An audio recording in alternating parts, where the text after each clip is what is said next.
지옥을 믿으십니까? 라는 주제로 말씀을 선포하겠습니다. 여러분, 대한민국에 사는 사람들 중에 지옥에 대해서 안 들어본 사람 거의 없을걸요? 아마 이 땅 대한민국에 사는 사람들 중에 지옥에 대해서 아세요라고 하면 안 들어본 사람 거의 드물 거예요. 다른 타 종교에 다니는 분들도 지옥에 대한 이야기는 다 들어봅니다. 왜냐하면 영화나 드라마나 소설에서 한 번씩 다 언급하기 때문입니다. 그러니까 지옥에 대해서 다 들어보죠. 그런데 반응은 어떻습니까? 그런 게 어디 있어? 죽으면 끝이지. 그냥 착하게 살라고 만들어낸 이야기지. 이렇게 취급하고 비웃는 사람들이 대부분입니다. 그런데 교인들 중에서도 지옥에 대한 이야기를 들으면 사랑의 하나님이 정말 지옥을 만드셨을까? 결국은 다 구원하실 거야. 이렇게 생각하시면서 지옥에 대해서 그렇게 심각하게 생각하지 않은 분들이 계시는 것을 봅니다. 지옥을 알고 있느냐, 믿고 있느냐는 얼마나 중요한 차이가 있는지 몰라요. 여러분, 신앙생활 하는데 우리는 지옥에 대해서 다 압니다. 세상 사람들도 다 알아요. 타 종교인들도 다 알아요. 그런데 알지만 비웃습니다. 무시합니다. 그런데 지옥에 대해서 믿으면 반드시 행동이 뒤따릅니다. 여러분, 믿으면 행동이 뒤따라요. 그렇죠. 예를 들어 어떤 주식을 사면 1년 후에 10배 수익이 난다더라 라고 하면 거기에 돈을 투자하지 않습니까? 내가 이 직장 다니면 한 달 후에 월급을 준다는 걸 믿기 때문에 직장 다니죠. 열심히 공부하면 좋은 성적 난다는 걸 믿기 때문에 학생이 공부하는 것 아닙니까? 열심히 헬스장 다녀서 운동하면 내 몸이 좋아하는 걸 믿기 때문에 운동하는 거예요. 믿으면 행동이 따르는 거죠. 믿으면 삶이 바뀌는 거예요. 그러니까 아느냐와 믿느냐는 엄청난 차이가 있는 거예요. 지옥을 알고 있느냐와 지옥을 믿느냐는 하늘과 땅 차이인 거죠. 그러니까 현대 사회에 이 강단에서 지옥에 대해서 설교하면 좀 천박해 보이기도 하고, 또 이단에서 하는 저런 설교를 굳이 할 필요가 있나 생각하는 성도님들도 계세요. 요즘은 성경을 중심으로 한 인문, 역사, 상담 이런 주제로 특강을 하면 성도님들이 참 좋아하고요. 또 현대 교회가 이런 주제로 세미나를 하거나 강의를 하면 좀 앞서가는 교회 같고 품격 있는 교회처럼 보여요. 그래서 목사도 설교할 때 인문학이나 역사를 중심으로 예화를 가져오면 첫 서두를 시작하면 성도님들이 귀를 쫑긋하고 듣습니다. 그런데 여러분, 사단은 어떤 설교하면 제일 좋아하는지 아세요? 사단은 이곳 강단에서 인문, 역사, 상담, 윤리, 도덕 설교하면 좋아합니다. 그러나 이 강단에서 지옥에 대한 설교를 하면 사단도 긴장합니다. 왜냐하면 대부분의 성도님들이 지옥에 대해서 별로 관심이 없거든요. 그리고 그냥 지옥에 대해서 아예 생각도 하지 않고 대충 살아가게 만드는 게 사단의 전략이거든요. 그래서 현대인들이 이 강단에서 지옥에 대해 설교하면 좀 세련되지 못한 주제 같고, 좀 어떨 때는 마음이 불편하기도 하지만, 그러나 인기 없는 주제인 이 지옥을 설교하는 것은 곧 예수님께서 이 지옥에 대해서 끊임없이 말씀하셨기 때문이에요. 예수님께서 말씀하시고 손가락으로 가르친 방향이 지옥이기 때문이에요. 예수님은 이 땅에 오셔서 말씀하신 주제가 천국과 지옥이셨기 때문에 오늘 저는 이 대림절 기간에 굳이 지옥에 관해서 설교하려고 합니다. 왜냐하면 예수님께서 이 땅에 오신 목적이 다 천국 가도록, 다 구원받도록 하는 게 목적이셨거든요. 그래서 오늘 저는 이 대림절 기간에 지옥에 관해서 설교를 하려고 준비했습니다. 구약의 창세기부터 말라기까지 39권이 있는데요. 이 39권 중에 장수로 따지면 한 1000장쯤 됩니다. 정확하게 929장이에요. 그리고 구절로 따지면 한 23,000구절이 됩니다. 23,214구절이에요. 이 구약의 주된 내용이 뭐죠? 창세부터 말라기까지 다 뭘 얘기하고 있죠? 핵심은 예수님 오십니다. 구원자인 메시아가 곧 오십니다. 우리를 구원하실 예수님 오십니다가 핵심 주제예요. 그리고 신약의 마태복음부터 요한계시록까지 27권이죠. 장수로 따지면 한 260장쯤 되고 구절로 따지면 한 8,000구절 돼요. 정확하게 7957구절이에요. 자, 신약에 오는 핵심 내용은 뭐죠? 예수님이 오셨습니다. 예수님 믿으셔야 구원받습니다. 이게 한마디로 핵심이에요. 그러니까 신구약 성경 구절이 약 3만 1000구절 정도 되는데 그 3만 구절이 넘는 신구약 중에 딱 한 구절만, 핵심되는 딱 한 구절만 고르세요라고 하면 바로 요한복음 3장 16절이죠. 하나님이 세상을 이처럼 사랑하사 독생자를 주셨으니 이는 저를 믿는 자마다 어떻게 해요? 멸망하지 않고, 이 멸망이 뭐예요? 지옥이죠. 지옥 가지 않고 멸망하지 않고 다 어떻게 해요? 영생 얻게 하려 하십니다. 영생이 뭐죠? 천국이에요. 천국. 예수 믿어 천국이에요. 그러니까 성경의 내용의 핵심 중에 핵심, 압축하고 또 압축하면 한 단어로 요약하면 예수님 믿고 천국 가세요가 핵심이에요. 이것 빼면 아무것도 아닌 거죠. 시험 성적, 수능 공부 열심히 하죠. 얼마 전에 끝난 수능 시험 볼 때 만점 맞을 수 있는 학생이 한 칸 내려 적으면요, 아무 의미가 없어요. 답을 한 칸 내려 적어 보세요. 아무리 공부 잘해도. 마지막에 수험 시험 잘 치고 내 수험 보러 이름 안 적으면 아무 의미 없죠. 교회 열심히 다녀도 예수 믿고 천국 안 가면 아무 소용 없는 거예요. 이게 제일 중요한 주제예요. 제일 중요한. 그래서 이 대림절 기간 제가 지옥에 가는 설교를 하려고 합니다. 예수님께서 구약의 창세기부터 말라기까지 모든 선지자와 율법에서 예수님 오십니다라고 가르쳤고, 그 예수님이 드디어 오셨어요. 그리고 예수님이 오셔서 하신 첫 번째 말씀이 바로 회개하라, 천국이 가까웠다예요. 천국 얘기예요. 가장 첫 번째 하신 말씀이 천국이에요. 심령이 가난한 자는 복이 있나니 천국이 저희 것임이라. 천국 얘기예요. 예수님께서 하신 첫 번째 설교, 첫 번째 주제는 바로 천국입니다. 반대로 얘기하면 지옥이 있다는 얘기예요. 왜 천국 얘기하셨죠? 지옥에 절대 가지 말라고요. 그래서 예수님께서 하신 산상수훈의 첫 번째 주제가 천국이었고, 예수님 말씀하신 모든 내용의 주제는 천국이죠. 그래서 그 천국에 가는 성도가 되도록 성경은 끊임없이 말씀하고 계세요. 목사님, 천국, 지옥은 아직 살 날이 멀었는데 아직 그런 얘기 하십니까? 아니요, 살 날이 멀지 않았어요, 여러분. 우리는 시편 지금 묵상하고 계시잖아요. 시편에서 끊임없이 우리 인생을 한 단위로 정의하는 게 뭡니까? 우리 인생이요, 저울에 달면 입김보다 가벼운 주제라는 겁니다. 존재라는 겁니다. 저울에 달면 입김보다 가볍다는입니다. 여러분, 입김을 무게로 잴 수 없다는 뜻입니다. 너희 인생은요, 우리 인생은 먼지랍니다. 여러분, 죄송해요. 배설물은 비료로 쓸 수 있어요. 먼지는 아무짝에도 쓸모없는 게 먼지예요. 우리는요, 먼지와 같은 존재예요. 아무짝에 쓸모없는 존재예요. 이런 우리 인생요, 짧고 덧없는 게 우리 인생이에요. 예수 믿지 않으면 아무 의미 없어요, 인생 사는데. 예수 믿고 천국 가기를 주의 이름으로 축복합니다. 이게 제일 중요해요, 여러분. 이거 빼면 오늘 교회 오는 목적이 없는 거예요. 오늘 여러분, 50년 후에 지금 이 자리에 앉아서 예배 드릴 성도가 몇 분 계실까요? 50년 후면 2074년도예요. 2074년도에 이곳에서 예배 드릴 수 있는 성도는 영호 형제랑 이 반주자님 외에는 아마 안 계실 것 같은데요. 저는 은혜 주시면 겨우 살아남을 수 있고. 50년 금방 가요, 여러분. 잠깐이에요. 한 해 보세요. 원래 벌써 다 갔잖아요. 그러니까 여러분, 지옥을 늘 생각하셔야 돼요. 그래야 감사가 나와요. 그래야 이 대림절 기간이 기뻐요. 대림절은요, 또 한 해가 가는구나, 그게 아니에요. 대림절은 이제 곧 예수님 오시지, 곧 오실 예수님 준비해야 되겠다, 그 시간이 이 시간이에요. 준비하지 않은, 준비가 축복입니다, 여러분. 준비가 축복이에요. 잘 준비하는 게 축복인 거죠. 그래서 오늘 본문을 준비했는데요, 오늘 본문의 배경은 이렇습니다. 요한이 이제 예수님께 묻는 거예요. 예수님, 어떤 사람이 예수님으로 이름으로 귀신을 쫓는 거예요. 그래서 제가 하지 말라고 막았습니다. 그렇게 이야기합니다. 예수님 따르지도 않는 그 사람이 어떻게 예수님 이름으로 귀신 쫓아요? 이제 그렇게 해서 했다는 게 오늘 본문의 내용입니다. 왜 요한이 그랬을까요?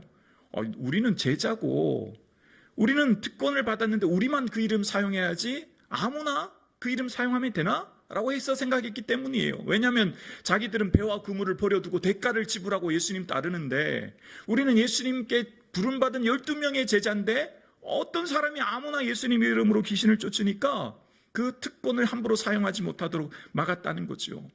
여러분, 이 세상의 원리는 희소성의 원리예요. 소수만 권력이 집중되어야 그 권력이 유지되고 힘을 발휘하기 때문에 소수에게만 권력이 집중되도록 하는 사회가 이 사회이고, 그래서 그것을 기득권화해요. 더 이상 놓지 않으려고 해요. 자기들끼리만 그것을 유지하고 누리려고 하는 게 이 세상의 원리예요. 그런데 제자들은 몸으로는 주님을 따랐지만 생각은 여전히 사회의 논리를 따르고 있는 거예요. 사회의 가치를 따르고 있는 거예요. 사회의 이 특권, 기득권화된 논리와 생각을 가지고 예수님을 따르는 거예요. 예수님을 따르는 그 길 속에 몸은 예수님을 따르고 말씀은 듣지만 생각은 여전히 사회의 가치관과 생각을 가지고 예수님을 따르는 거지요. 제가 이렇게 설교해서 죄송해요. 제가 오늘 설교할 땐 조금 거친 언어를 쓸 거예요. 양해해 주세요. 어디서 듣도 보도 못한 사람들이 감히 예수님 이름 사용하는 거야? 라고 하면서 막았다는 거예요. 어디서 감히 예수님 이름 사용해? 라고 하면서 자기들끼리만 그 이름 사용해야 되는데 그 이름을 막았다는 거예요. 여러분, 우리도 우리 이 말씀을 통해 우리를 살펴볼까요? 한국 교회의 고질적인 병폐가 뭔지 아세요? 한국 교회는 벌써 130년이 넘었어요. 사람 나이로 하면 고령의 나이에 이르렀어요. 한국 사회의 가장 고질적인 병폐가 바로 끼리끼리 문화예요. 끼리끼리. 우리가 남이가 우리끼리 잘하면 되지. 자, 지금부터 설교하는 거는 주위에서 잘 들으세요. 나는 3대째 신앙이야. 나는 벌써 50년째 예수 믿고 있어. 이 말 할 때는 조심해야 되는 거예요. 이 말을 바꿔 말하면 뭐가 되죠? 새 가족이 들으면, 이 말을 들으면 어떤 생각이 들까요? 온 지 얼마 안 된 사람은 잠자코 있어로 들리는 거예요. 너 온 지 얼마 안 됐지? 설치지 말고 가만히 있어로 들려요. 실제 이것을 제가 경험했어요. 이전에 부교육자로 있을 때 그 당시 125년 된 교회예요. 선교사님이 와서 처음 세운 교회예요. 근데 어떤 새가족이 와서 새가족 교육을 받고 교사를 하고 그 다음에 찬양대를 하고 봉사대를 하고 막 열심히 하니까 성도님들이 수군거렸어요. 그러면서 어떤 분이 그랬어요. 온 지 얼마 안 된 주제에 설치고 있네. 그 얘기를 그 성도가 들었어요. 그리고 상처받고 교회를 떠났어요. 그리고 이웃교회 가서 나중에 보니까 장로님이 되었어요. 여러분, 내가 몇 년 되었다라고 하는 연차는 천국 보고용이에요. 천국 가서 예수님 앞에 하나님 은혜로 제가 이렇게 섬겼습니다 라고 하는 내 연차는 천국 보고용이지 자기 자랑용이 결코 아닙니다. 그러니까 지금 내가 내 신앙이 얼마만큼 되었다라고 하는 것은 잘못하면 새가족이 들으면 위화감이 느껴지고 주눅이 들어요. 자칫 잘못하면 그 사람이 터줏대감처럼 느껴지고 그 사람의 눈치를 보게 되어요. 오늘 본문의 내용이 지금 그걸 우리에게 얘기하는 거예요. 아니, 어디서 듣도 보도 못한 것들이 와서 예수의 이름 사용하는 거야? 그 얘기잖아요. 예수님 이름은 우리만 써야 되는데 함부로 써? 하지마! 라고 막았다는 얘기죠. 한국교회의 병폐가 여기 있는 거예요. 한국교회가요, 건강하게 성장하고 모든 사람들이 사랑받는 교회가 되어야 되는데 목사, 장로, 권사, 집사, 직분을 계급화했어요. 여러분, 직분은 계급이 아니에요. 마치 천주교에서 교황, 추기경, 주교, 신부, 평신도처럼 생각하니까 똑같이 그 생각하는 거예요. 여러분, 직분은 계급이 아니에요.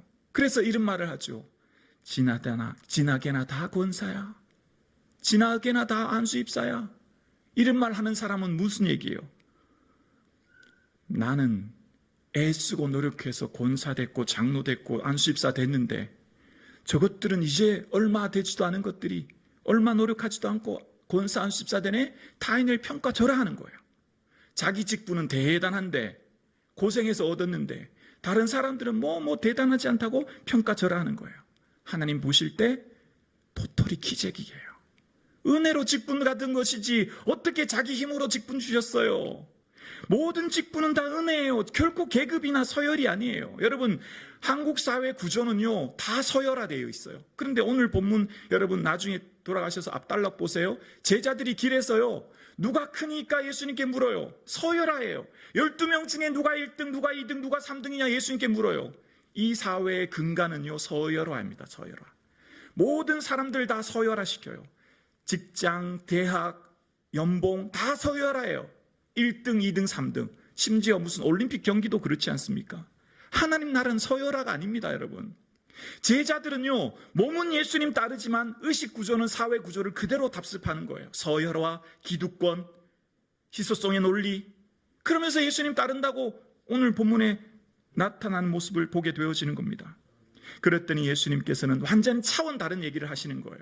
제자들은 서열화, 기득권, 희소성 이런 논리로 다가가면서 예수님께 묻지만 예수님은 전혀 다른 차원을 이야기하면서 그냥 반대하지 마라, 우리를 위한 자라고 하시면서 41절에 보면 예수님께 속한 자에게 물 한 그릇 주면 천국에서 결단코 그 상을 잃지 않겠다. 완전 다른 차원을 얘기하세요. 제자들은 이 땅에서 어떻게 하면 더 부자되고 어떻게 더 힘을 얻고 어떻게 더 떵떵거리며 살지에 대해서 묻는데 예수님은 이 땅에 대한 얘기를 하지 않으세요. 하나님 나라를 말씀하세요. 상급, 천국 상급이 있다는 거예요. 얘들아, 너희들 당장의 상급 바라보고 달려가지 마라. 당장에 뭔가 얻으려고 믿는 게 예수 믿는 게 아니야. 우리는 하나님 나라, 천국 상급 바라보면 살아가는 게 제자야. 완전히 다른 차원을 얘기하시죠. 우리는 뭐든지 이 땅에서 얻어야 복 받았다고 생각해요. 이 땅에서 기업이 잘 되고 자녀가 잘 되고 건강하면 예수님께 복 받았다고 얘기해요. 그게 아닐 수도 있어요, 여러분. 사업이 좀 어렵고 질병이 오고 삶에 어려움이 있어도 복 받은 사람이 될 수 있죠. 왜요? 천국이 있잖아요, 천국이. 아멘이십니까? 천국이 진정한 복인 거죠. 그래서 예수님께서는 결탄코 상을 잃지 아니하리라. 물 한 그릇, 작은 희생과 봉사도 다 하나님 나라의 상급이 있어. 얘들아, 이 땅에서 상급에 너무 연연하지 마. 너희들의 삶은 천국의 삶이 있고 그 상을 바라보고 살아갈 때 실족하지 않아. 당장 복 받지 못했다고, 당장 건강을 잃어버리고 사업이 안 되고 삶의 어려움이 있으면 그것이 화라고 생각하는 거 아니야 라고 예수님이 말씀하시는 거죠. 그러면서 얘들아, 너희 중에 작은 자라도 실족하게 하면 차라리 연자맷돌 메고 바다에 빠지는 게 나아라고 하시면서 실족하다는 말은 걸리다라는 말인데 여기에서 함정이란 단어가 나왔어요. 올감이란 단어가 나왔어요. 우리는 다 누군가로부터 실족을 받거나 혹은 내가 누군가를 실족시켜요. 우리는 이것을 벗어날 수가 없어요. 나는 누군가로부터 내 마음이 실족당하거나 혹은 나는 또 누군가에게 실족시킵니다. 완전 무결한 사람은 이 땅에 아무도 없어요. 예수님 외에는 없어요. 아닌데요, 목사님. 나는 아주 잘 살고 모든 사람이 나 다 좋아하는데요. 여러분, 목사 때문에 실족하는 사람도 있어요. 여러분, 김부기 목사 때문에 실족하는 성도도 있어요. 안 믿겨지십니까? 여러분, 우리는 누군가를 실족시키고 또한 누군가 때문에 실족당하는 게 우리 인생이에요. 그래서 늘 주의하며 살아야 돼요. 근데 여기서는 실족이란 단어가 올감이 함정이라고 말씀드렸죠. 원어가 의도가 중요한 거예요. 의도가. 살다 보면 내 의도가 누군가를 의도적으로 모함하고 폄하하고 넘어뜨리려고 하면 진짜 그게 실족이 되죠. 그 사람의 의도는 진짜 나쁜 거죠. 그러나 내 의도가 선을 위하고 좋은 방향을 위해서 나아가다가 나도 모르게 누군가 실족당한다면 그것을 어떻게 하겠냐고요. 그러니까 의도가 중요한 거예요. 살아가는 인생의 의도가. 내가 누군가를 의도적으로 넘어뜨리고 공격해서 폄하하는 의도가 아니라면 인생 살다 보면 나도 모르게 내 말투, 눈빛, 행동 때문에 실족하고 시험 드는 성도가 있을 수는 있겠으나 은혜 주실 줄로 믿습니다. 그러나 주의해야 될 것은 늘 나 때문에 누군가 실족하지 않도록 유의하며 살아야 되는 게 성도의 의무가 되겠죠. 그러면서 예수님께서 왜 이 얘기를 하셨냐면 아주 중요한 결론의 말씀을 하시는 거예요. 얘들아, 너희들 살 때 실족 안 하면 좋겠지만 실족하면 연자맷돌을 메고 바다에 빠지는 게 나아라고 하시면서 그러면 이제 어떻게 살아야 될까에 대한 삶의 구체적인 내용을 이야기하시면서 눈, 손, 발, 우리 육체에 있는 기관을 통해서 예를 들어 설명하시는 거예요. 그 예가 뭐냐면 죄를 두려워하라는 거예요. 눈에 보이지 않은 죄가 얼마나 무섭고 얼마나 고통스럽고 그 결과는 지옥에 가게 한다 라고 하시는 것을 설명하기 위해 눈에 보이지 않은 의식적인 죄를 주의해야 된다. 만약 눈이 죄를 범하면 눈을 뽑아버리고 손이 범하면 손발을 잘라버릴지언정, 그래서 장애인이 될지언정 지옥에 가면 안 돼 라고 하시는 거예요. 죄의 삭은 사망이기 때문입니다. 그러니까 오늘 예수님의 말씀의 핵심은, 얘들아, 너희들의 인생살이 가운데 죄는 눈에 보이지 않아, 만져지지도 않아, 느껴지지 않아. 그러나 그 죄를 그냥 방치하면 그 죄의 삭은 사망이고 결국 지옥에 이르게 돼. 그 지옥은 구더기도 죽지 않아, 불도 꺼지지 않아. 그러니 우리가 인생을 살아갈 때 느껴지지 않고 만져지지 않고 당장에 나타나지 않은 죄를 두려워해야 된다. 왜냐하면 그 결과는 지옥이기 때문이야 라고 하시면서 말씀의 결론을 지옥으로 맺고 가십니다. 제자들은 서열화 기득권에 초점을 맞춰 질문하지만 예수님의 말씀의 답변은 다른 차원을 말씀하시면서 하나님 나라 천국과 지옥을 말씀하시는 거예요. 그래서 예수님께서 이 지옥에 대해서 얼마나 심각하게 다루시는지에 대해서 눈과 손과 발을 잘라버리고 뽑아버릴지언정, 장애인이 될지언정 지옥 가면 안 돼 라고 하시면서 오늘 본문에 이것을 우리에게 말씀하시는 거예요. 여러분, 몸에 지금 제가 휘발유를 끼얹었다고 생각해 보세요. 휘발유를 끼얹은 제 몸 상태로 만약 제가 성냥에 불을 탁 붙이면 어떻게 될까요? 온몸이 그냥 불덩어리가 되죠. 지금 제 몸에 다이나마이트를 한아름 지금 안았다고 생각해 볼까요? 한 100kg 정도 제가 품고 있다고 생각해 보세요. 다이나마이트가 제 몸에 지금 꽁꽁 둘러싸져 있어요. 근데 이 자체로 제가 태양 가까이 가면, 불 가까이 가면 어떻게 될까요? 스스로 자폭해 죽는 거예요. 죄는 하나님 가까이 다가갈 수 없게 만드는 거예요. 죄 자체를 가지고 하나님을 배울 수도, 하나님께 아랠 수도, 천국에 들어갈 수도 없어요. 죄의 성질이 그렇기 때문이에요.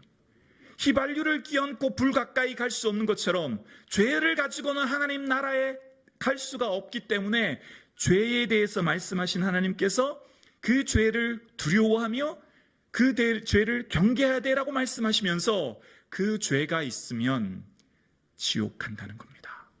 그래서 우리는 예수님이 필요한 존재예요. 우리는 누구든지 나 때문에 실족하게 되었고 누구든지 나 때문에 상처받았기 때문에 예수님 없이는 살 수 없는 존재이기 때문에 예수님이 필요하고 그 예수님의 십자가 보혈로 구원 얻고 거듭나야 되는 존재인 것을 말씀하시는 거죠. 그래서 예수님의 설교의 모든 방향의 끝은 지옥과 천국입니다. 그래서 오늘 본문의 48절에 보면 거기에는 구더기도 죽지 않고 불도 꺼지지 아니하느니라 라고 이야기합니다. 거기가 어디예요? 지옥이에요. 여러분, 예를 들어서 여러분 지금 설거지 하시다가 싱크대에서 구더기가 한 마리 올라왔다고 생각해 보세요. 기겁을 하실걸요? 침대에 누웠는데 침대 옆에서 구더기가 한번 기어간다고 생각해 보세요. 기겁하시고 다음날 세컨 부르고 대청소하고 무슨 그렇지 않겠냐고요. 그런데 구더기도라는 말 속에 구더기가 있다는 의미로 저는 해석합니다. 그만큼 지저분하다는 거죠. 단 5분도 살 수 없다는 거죠. 죽지 않는다는 말은 지옥의 소원이 죽는 거예요, 여러분. 지옥의 모든 사람 소원이 죽는 거예요. 그러나 죽을 수가 없어요. 끔찍하지 않습니까, 여러분? 죽을 수가 없어요. 지옥을 묵상하셔야 감사가 나와요, 여러분. 지옥을 생각하셔야 성탄절이 기뻐요. 지옥을 생각하셔야 내 삶에 누리는 것 없고 얻은 것 없고 위치에 올라가지 않아도 기뻐요. 괜찮아요, 예수님. 천국 주셨기 때문에 감사하게 되는 줄로 믿습니다. 그래서 지옥을 묵상하셔야 돼요. 거기는 구더기도 죽지 않고 불도 꺼지지 않는데요. 그래서 요한계시록은요, 불못에 던져진대요. 못이라는 림네는 호수를 말해요. 불호수를 말하는 거예요. 불로 된 호수에 던져진다는 거예요. 여러분, 불은 적당한 거리에 있을 때 따뜻하고 좋지요. 겨울 날씨에 어느 정도 훈훈한 날씨, 따뜻한 거는 적당한 거리에 있을 때 불이 좋지. 여러분, 불에 삼겨진다고 생각해 보십시오. 여러분, 음식 요리하다가 권사님들 다 경험하셨잖아요. 잠깐 뜨거운 냄비에 살갗만 대도 뜨거워서 견딜 수 없잖아요. 그렇지 않습니까? 여러분, 화상 입은 사람들이 가장 고통스럽대요. 여러 번 수술을 해야 되는데 그 고통이 가장 심각하대요. 여러분, 불로 소금 치듯, 소금을 치다 뿌리다는 뜻이에요. 불이 뿌려진다는 거예요. 불이 뿌려진다. 여러분, 있는데 불이 위에서, 머리 위에서 계속 떨어진다고 생각해 보세요. 지옥을 묵상하셔야 하나님의 은혜가 얼마나 큰지를 알게 되어요. 지옥 나와 상관없다고요? 아닌걸요? 우리는 원래 본질상 진노의 자녀예요. 우리는 원래 허물과 죄로 죽었던 자예요. 우리는 원래 지옥 백성이었어요. 여러분, 지옥이 나와 상관없는 게 아니에요. 사망에서 생명으로 옮김 받은 것, 원래 우리는 지옥 살아야 될 존재였어요. 아니, 이미 우리는 원래 지옥 백성이었는데 예수님이 건져주신 거죠. 그렇기 때문에 지옥은 나와 상관없는 게 아니라 지옥의 고통 가운데 있는 나를 건져주신 예수님의 은혜를 기억해야 되죠. 지옥에서 예수님 잠깐만요, 저 물 좀 마시고 올게요. 저 잠깐만요, 화장실 좀 다녀올게요. 저 잠깐 고통 좀 쉬게 해주세요. 그런 게 있을까요, 여러분? 밤낮 세세토록 괴로움을 당한대요. 세세토록 밤낮. 잠깐 고통이 멈춰질 수 없다는 거예요. 여러분, 아프면 시간이 긴 것 아시죠? 여러분, 몸살 감기하면 밤잠 못 자면 밤이 얼마나 긴지 몰라요. 그런데 피곤하면 눈 뜨면 아침이에요. 저는 늘 새벽 예배 갈 때 금방 눈 감았는데 바로 알람이 울리더라고요. 평안하면 밤이 얼마나 짧은지 몰라요. 행복하면 시간이 빨리 가요. 아무 일 없으면 시간이 빨리 가요. 고난의 시간은 얼마나 더딘지 몰라요. 병원 가보세요. 얼마나 시간이 안 가는지 몰라요. 그러니 지옥의 시간이 얼마나 고통스럽겠냐고요. 그러니 그 지옥에서의 시간이, 여러분, 끝이 없다는 그 절망감이 그들을 감싸고 있습니다. 여러분, 그곳에서 시작과 끝이 없이 지내야 된다고 생각해 보십시오. 그 기회는 오직 지금밖에 없어요. 여러분, 어떤 기분 나쁜 일이 있고 자존심 상해도 예수님 떠나지 말기를 주의 이름으로 축원합니다. 교회는 옮길 수 있죠. 이 교회 저 교회 좋아하는 교회 옮길 수 있지만 교회를 떠나시키지 말기를 주의 이름으로 축원합니다. 예수님 버리지 마세요. 아멘이십니까? 기분 나빠서 혹 교회를 옮기거나 다른 일이 있어도 가셔도 예수님 떠나시면 큰일 납니다. 여러분, 끔찍한 지옥이 기다리고 있다는 것을 기억하셔야 됩니다. 그래서 이 세상을 살아가는 우리 인생이요, 좀 보잘것 없을 수도 있어요. 좀 초라해 보일 수도 있어요. 그러나 우리에게는 하나님 나라 천국이 있는 줄로 믿습니다. 이 세상뿐이면 모든 사람 가운데서 우리가 더욱 불쌍한 자리라. 고린도전서 15장 19절이에요. 이 세상이 뿐이면 우리가 가장 불쌍한 자예요. 여러분, 차라리 오늘 주일 이 시간 여행 다니고 맛집 다니고 집에 쉬면 얼마나 편하고 좋아요. 왜 우리가 이 시간 이곳에 나와 있습니까? 이 세상뿐이면 우리는 가장 불쌍한 자이지만 이 세상이 전부가 아니라 반드시 지옥과 천국이 있는 줄로 믿습니다. 아멘이십니까? 꼭 믿으셔야 됩니다. 지옥이 있습니다. 지옥을 믿으면 인생이 바뀝니다. 지옥을 믿으면 태도가 바뀝니다. 여러분, 지옥을 진지하게 고민해 본 적이 있습니까? 지옥을 진지하게 고민하면 주의 은혜가 얼마나 큰지를 깨닫게 되는 거예요. 지옥을 깊이 묵상하면 예수님께 드리는데 아까운 것이 없어요. 지옥을 깊이 묵상하면 예수님을 위해 봉사하는데 손해본다는 생각이 전혀 들지 않아요. 지옥을 깊이 묵상하면 예배하고 기도하는 게 결코 귀찮지 않습니다. 지옥을 깊이 묵상하면 주를 위해 하는 일이 결코 무거운 짐이 될 수 없습니다. 여러분, 진짜 지옥을 믿으면 아무 것도 없어도 기뻐요. 진짜 지옥을 믿으면 내가 이룬 것이 없어도 감사하고 사람들이 날 알아주지 않아도 감사한 줄로 믿습니다. 아멘이십니까? 네. 제가 너무 중요한 주제이기 때문에 오늘 이렇게 말씀드려요. 여러분, 아무리 드려도 생색낼 수 없어요. 왜요? 지옥에서 건진받았기 때문에. 아무리 헌신해도 교만해질 수 없어요. 지옥에서 건진받았기 때문에. 아무리 주를 위해 드리고 또 드리고 헌신하고 또 헌신해도 기쁠 수밖에 없어요. 왜요? 지옥에서 건진받았기 때문이에요. 이걸 믿는 사람은 결코 하나님 앞에 생색낼 수 없어요. 교만해질 수도 없어요. 아깝다고 생각할 수도 없어요. 왜요? 내 생에 영생을 주셨기 때문이에요. 여러분, 지옥에서 건진받는데 1억이면 될까요? 2억이면 될까요? 10억이면 될까요? 안 되죠. 지옥에서 지금 아우성치는 사람들이, 지금 지옥에서 고통받는 사람들이 뭘 원할까요? 단 5분만이라도 그 고통이 쉬도록, 다시금 이 땅에 산다면 그 사람들은 반드시 예수 믿는 것이라 고백할 겁니다. 여러분, 이 세상 인생 전체를 통틀어 가장 중요한 일이 예수 믿고 천국 가는 것인 줄로 믿습니다. 내 인생에 가장 가치 있는 일이 천국 가는 건 줄로 믿습니다. 아멘이십니까? 내 인생의 가장 첫 번째 우선순위가요, 예수 믿어 천국 가는 겁니다. 지옥을 진짜 믿으면 내 삶에 원망스러운 것도 사라지고 귀찮고 짜증나는 것도 사라져요. 생각할수록 감사하기 때문이에요. 도저히 천국 갈 수 없는 나를 예수님 십자가 보혈로 지옥에서 건져주셨으니 이제 불평, 원망이 사라지기 시작하는 거예요. 내 삶 가운데 은혜가 넘치게 되는 것이죠. 그래서 믿음은 행동을 동반합니다. 지옥에서 건져주신 은혜를 기억하면 주의 전에 기쁘게 달려나올 수밖에 없지요. 예배 드리는 것은 결코 취미생활이 아닙니다. 여러분, 병원 가는 것보다 못함께 하찮게 생각하며 예배하며 교회하는 게 아니라 주님 앞에 나오는 게 기뻐 뛰며 달려와 주님께 예배 드릴 수밖에 없죠. 왜요? 지옥에서 건져주셨는데요. 진짜 지옥을 믿는다면, 그 천국을 믿는다면, 하나님 앞에 설 날을 바라본다면 오늘 나의 삶의 예배와 헌신과 기도가 기쁘지 않을 수 없는 거죠. 하나님 나라를 생각하면 자다 깨다가도 기쁘고, 길을 걸어가다가도 기쁘고, 앉았으나 설 때나 이것을 묵상하면 생각하면 생각할수록 감사가 절로 나는 줄로 믿습니다. 왜 예수님은 지옥 얘기하셨을까요? 지옥은 당장 눈에 보이지 않기 때문입니다. 지금 당장 내 인생에 커다란 문제거리가 되지 않기 때문이에요. 조그마한 죄를 지어도 먹고 사는데 별로 문제가 없고, 지옥은 지금 내가 살아가는데 아무 이런 문제가 없기 때문에, 지옥 가는 영혼들은 무감각하기 때문에 아무 고통과 아픔을 느끼지 못하기 때문에 예수님은 지옥에 대해서 말씀하시는 거예요.